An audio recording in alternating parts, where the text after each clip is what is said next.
Hello everyone, welcome to Eklavya study point. मैं हूं सचिन। आज मैं आप सभी को आपका जो प्री बोर्ड एग्ज़ाम बिल्कुल पास में है, क्लास 12th का हिंदी इलेक्टिव का, उसके लिए कुछ आखिरी रणनीति आप सभी के साथ साझा करने आया हूं, शेयर करने आया हूं, जिससे कि आप अच्छा स्कोर कर पाओगे, अच्छे नंबर आप ला पाओगे। 2025-26 सेशन के जो स्टूडेंट्स हैं उनके लिए ये वीडियो है। और आप हमें इंस्टाग्राम पे फॉलो कर सकते हैं। यूज़र नेम है एकलव्य स्टडी पॉइंट। यहाँ पे आप अपनी क्वेरीज़ को भेजें। और जितने भी नोट्स हैं आपको वो हमारे टेलीग्राम पे मिल ही जाते हैं @class12 ESP न्यू ग्रुप। सारी PDF, सारे लेटेस्ट अपडेट्स और सभी वीडियोस के लिंक आपको यहाँ पे टाइम टू टाइम मिलते रहते हैं। और वेबसाइट है हमारी eklavyastudypoint.com, इसको भी आप ज़रूर विज़िट करें। तो भाई रणनीति कुछ ऐसी है कि मैंने आप सभी के लिए, आपका टाइम बचाने के लिए, अगर आपने अभी तक कुछ भी नहीं पढ़ा है ना, आप सोच रहे होगे कि लास्ट टाइम पे पढ़ेंगे, तो बस वो जुगाड़ मैंने आपका करवा दिया है। जुगाड़ कैसा है, ध्यान से सुनो। मैंने लास्ट मोमेंट पे आप सभी के लिए 3 वीडियोस बनाई हैं, ठीक है। एक वीडियो तो आपकी अभिव्यक्ति और माध्यम की बनाई है, 50 मिनट की वीडियो है, सारी चीज़ें कवर हैं। इसके बाहर से आपका एक प्रश्न भी नहीं आएगा, सारी चीज़ें आपकी कवर हो जाएंगी, ठीक है। पूरा का पूरा आपका अभिव्यक्ति माध्यम का सेक्शन आपका इसी वीडियो से कवर हो जाना है। कुछ आपको अलग पढ़ने की ज़रूरत नहीं है। ये वीडियो का लिंक आपको इसी वीडियो के डिस्क्रिप्शन में मैं प्रोवाइड कर दूंगा, आप बस क्लिक करके ये वीडियो सुन लो। कहीं इधर उधर सपोर्ट मटेरियल, गाइड, कुंजी देखने की ज़रूरत नहीं पड़ेगी आपको। अभिव्यक्ति माध्यम पूरी कवर। अब आते हैं भाई क्वेश्चन आंसर कैसे करें। तो भाई क्वेश्चन आंसर के लिए मैंने एक तो तुम्हें PYQ सॉल्व करवाए हैं और एक तुम्हें मैंने वन शॉट बनवाई है। तो पहले मैं बोलूँगा आप देखो वन शॉट। वन शॉट है 1 घंटा 27 मिनट की, अंतराल दोनों बुक्स के सबसे ज़्यादा आने वाले जो प्रश्न हैं वो मैंने कवर करे हैं। आप इस वीडियो को देख लो। अगर अभी तक कुछ भी नहीं पढ़ा, किसी चैप्टर का नाम तक नहीं पता, कोई बात नहीं, आप इस वीडियो को प्ले करके सुन लो। पूरी की पूरी हिंदी का जुगाड़ आपका यहाँ से बन जाएगा, कुछ अलग करने की ज़रूरत आपको नहीं पड़ेगी। अब अगर आप ये वीडियो कर लेते हो, थोड़ी सी अपनी तैयारी और करनी है भाई, 100% सब कुछ आ जाए पेपर में, तो ये तीसरी वीडियो देखना। फिर उसके बाद आप, इसमें मैंने PYQ सॉल्व करे हैं, आने वाले विगत वर्षों के 2-3 साल के जो प्रश्न हैं वो लिए हैं और उनका सॉल्यूशन दिया है। ये 3 वीडियोस देख ली तो आप प्री बोर्ड क्या, बोर्ड भी फाड़ के आ जाओगे, समझ रहे हो। बोर्ड में भी पेपर फाड़ के आओगे आप बहुत अच्छे से, पेन रुकेगा नहीं आपका। ये 3 वीडियोस हैं, ठीक है, रामबाण। और कुछ करने की ज़रूरत नहीं है हिंदी में आपको, दैट्स इट। ये पहली रणनीति है, ठीक है। कुछ इधर उधर भटकना नहीं है अब आपको। अब आगे क्या करना है, ध्यान से सुनना।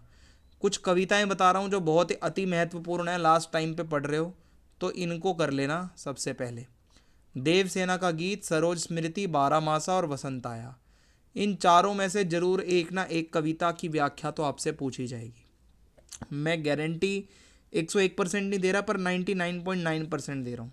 इन चार में से एक की व्याख्या तो जरूर आएगी ही आएगी आपके पेपर में, ठीक है। बहुत अच्छे से कर लेना। बाकी कविताएं तो पढ़नी है ही हैं, साथ के साथ ये जो 4 कविताएं अब मैं आपको बोल रहा हूँ ना, इसको थोड़ा गहराई से कर लेना तो आप फ़ायदे में रहोगे। और आपका जो है पाठ का भी साप्रसंग व्याख्या के लिए वो गद्यांश भी आता है। तो उसके लिए ये 3 चैप्टर मैं आपको सजेस्ट करूँगा। प्रेमगन की छाया स्मृति अच्छे से पढ़ लेना, जहाँ कोई वापसी नहीं अच्छे से पढ़ लेना, और कुटज को अच्छे से पढ़ लेना। इन 3 में से पक्का बोल रहा हूँ भाई, एक ना एक पैसेज आपका गद्यांश का, साप्रसंग व्याख्या का जरूर आएगा, गारंटीड है ये तो। मतलब यहीं से ही अक्सर दिखता है पेपर में, ठीक है। तो अंतरा का ये हो गया। महत्वपूर्ण कविताएं मैंने आपको बता दी, ठीक है। एक्सप्लेनेशन तो करवा ही रखी है, आप सर्च मार लेना, मिल जाएगी वीडियो आपको। अब आते हैं अपनी तीसरी अभिव्यक्ति और माध्यम की बुक पे। मैंने आपको बोल दिया है, पहली बात तो आप वो वीडियो देख लेना, कुछ करने की ज़रूरत नहीं पड़ेगी, सब वहाँ से कवर है।